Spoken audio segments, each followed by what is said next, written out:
तो next question देखिए, next question फिर से क्या है, इक्विलेटरल ट्रायंगल का ही सवाल है, ठीक है। तो साइड ऑफ इक्विलेटरल ट्रायंगल दिया हुआ है, इसमें एरिया एंड हाइट पूछा है, बट बोला गया है क्या decimal to up to 2 places of decimal. Clear, ध्यान से देखिए क्वेश्चन नंबर 17 का सबसे पहले हमारे पास साइड दिया है, तो हम सबसे पहले लिख दिए क्या side, side of equilateral triangle, side of equilateral triangle. Equilateral triangle को रिप्रेजेंट किए हैं ए से कितना है 8 सेंटीमीटर। ठीक है, तो सबसे पहले हमसे क्या पूछा है, एरिया पूछा है, क्या पूछा एरिया। तो हम सबसे पहले एरिया निकालते हैं किसका, इस इक्विलेटरल ट्रायंगल का। देन इट्स एरिया यानी कि a √3/4 a स्क्वायर, √3 का वैल्यू 1.732, देन 8 × 8 अपॉन क्या हो गया 4। ठीक है, 4 से इसको कैंसिल आउट नहीं करना है, यानी कि 1.732 और मल्टीप्लाई 8 गुना 16, 16 का टेबल आता है, मल्टीप्लाई कर सकते हैं आप, गुना कर रहे हैं, ध्यान से देखिए 16 गुना हो गया 32, बचा 3, 16 दिया 48, 3 51, बचा कितना 5, 16 7 112, 112 प्लस 5 कितना हो गया 112 प्लस 5 117, बचा कितना 11, 16 से 16, 16 प्लस 11 कितना हो गया 27।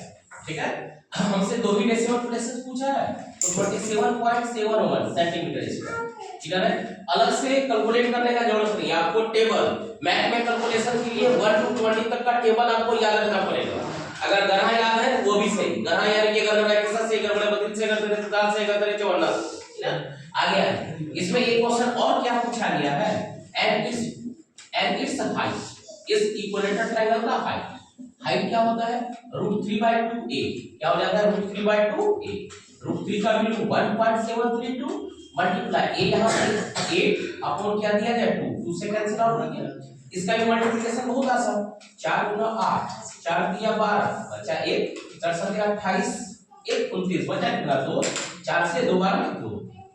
अब हमको टू ही डेसिमल प्लेसेस बोला, तो यहाँ पे 8 आया, ये क्या हो जाएगा 3 हो जाता है, तो 6.93 सेंटीमीटर। क्लियर, इसी एक क्वेश्चन में दो क्वेश्चन है, तो लास्ट में आप लिख सकते हैं hence area and height of triangle, equilateral triangle दिया है, ट्रायंगल इज कितना हो जाएगा आपको 27.71 centimetre square and 6.93 centimetre. Clear, question number 17। ठीक है, सिंपल क्वेश्चन, साइड दिया गया था, एरिया पूछा और हाइट पूछा। क्लियर है।